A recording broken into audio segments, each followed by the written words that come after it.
Trinity Sunday. Most preachers dread Trinity Sunday. I must confess, I actually enjoy it because it makes me think. Now go over to Timmy for our reading. There is an old saying which says, "You are closer to God in a garden than anywhere else on earth." Now, a lot of people have spiritual experiences. People who have no time for church, they're included. They don't have to be Christians. They don't even have to be religious. Lots of people have spiritual experiences of God. And I suppose those experiences are comforting and sometimes encouraging. Makes you feel good. But where did it actually get you? We're happy to learn from Jesus. We're happy to learn from other religious teachers. But does that actually lead to a better world and a better life? Are you better as a result of having one of these experiences? Not necessarily. You see, you can enjoy life by the sea by messing about in boats or basking on the beach in Bournemouth with the crowds and hiding the sand. But if you want to actually get somewhere, you need a map. And if you don't have a map, you might get lost. You might hit the rocks. You might end up in the wrong country. And that, you see, is where theology comes in. If you want to get somewhere, you have to have a map. Now, much of our everyday life is a mystery. We think we can understand things. We think we understand 3 dimensions, depth and height and length. And that was fine. You can understand 3 dimensions because you can see it in your mind. But about 100 years ago, a man called Einstein came along and said, "Oh no, there are 4 dimensions." Now, I can't picture 4 dimensions. I can picture 3, but not 4. It's a mystery. And the situation's got even worse because modern scientists say atomic string theories require 11 dimensions. Now, I can't imagine 11 dimensions. It's beyond me. Now, if much of life and science is a mystery, we shouldn't be too surprised that God himself is a mystery. God is unfathomable. And because he's unfathomable, we need to learn from other people. We need to learn from God's people down the ages. Many years ago, a man who retired to the Purbecks, J.B. Phillips, wrote a little book entitled, "Your God is Too Small." And most of us have a sort of mini God hidden in our minds, and God is much greater than what we can imagine. Theologians try to put God into words. We have it in our worship books. We're encouraged to say the creed, trying to put God into words. And then there's this idea of the Trinity, trying once again to put God into words. 3 persons, Father, Son, and Holy Spirit. Not 3 gods, but 1 God. Now, let me be honest about it. This book, the Bible, never actually mentions the word Trinity. It's far less descriptive. And I get very unexcited by the doctrine of the Trinity because it tries to put God into words which are inadequate. I think it's helpful to think of God as not persons, but a family. God is a family. Words by themselves are inadequate. So it can help to think in pictures. And Vivian is now going to put a picture on the screen for us, the Rublev icon. And I'm going to make some comments about that.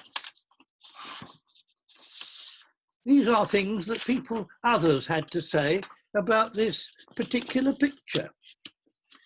3 people sitting around a table, presumably talking together and presumably sharing Holy Communion by the looks of things. Jürgen Moltmann, a German theologian, said, "They are there for one another." So there's the family, and we're there for one another. Richard Rohr, another theologian, says, God is community, a completely loving, mutually self-giving, endlessly generative relationship between equal partners. You see, they're working together, they're thinking together. And C.S. Lewis, who is rather simpler than the others, says this: Trinity, a relationship of self-giving love. God is love, has no meaning unless God contains at least 2 persons. Love is something that one person has for another. And if God was just a single person, then before the world was made, God was not love, because there's nothing else to love.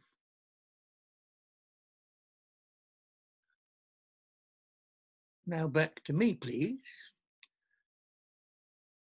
Billy Graham tells the story of the day he trod on a pile of ants, killed most of them, and he wanted to apologize. How do you apologize to the ants? The only way you can apologize as a human being to ants is to become an ant yourself. And you'll see that's just what God has done.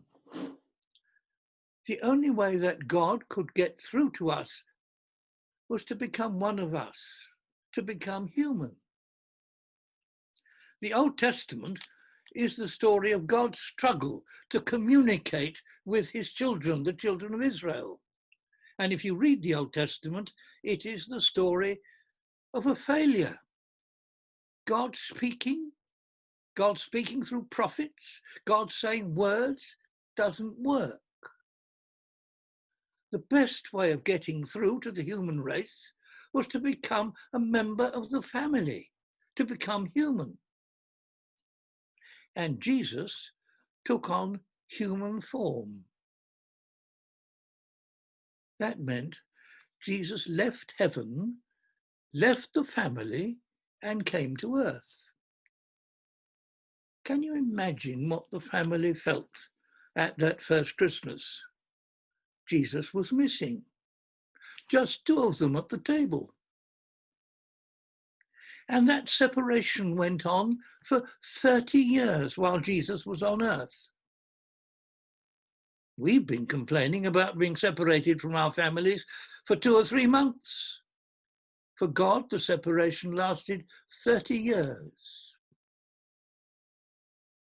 This is what the Bible has to say. The Word, that is Jesus, the Word became flesh and dwelt among us. That is where we Christians must start. Words alone are inadequate. God needed to become human to communicate accurately with us. St. Paul put it this way: Jesus, though he was in the form of God, did not regard equality with God something to be exploited. He emptied himself. Being born in human likeness, he humbled himself and became obedient even to the point of death on a cross. But that wasn't the end of the story. The Christ who died was raised from the dead. And what happened after that? He ascended into heaven. And to use modern terminology, At that ascension, Jesus started working from home again. And he could do that because on the day of Pentecost, his Spirit came upon his disciples. So you see, the idea of God being a family makes sense. And one part of that family comes to make God real to us. And having done that, we can now understand more, not completely, but we can understand more of what God is really like.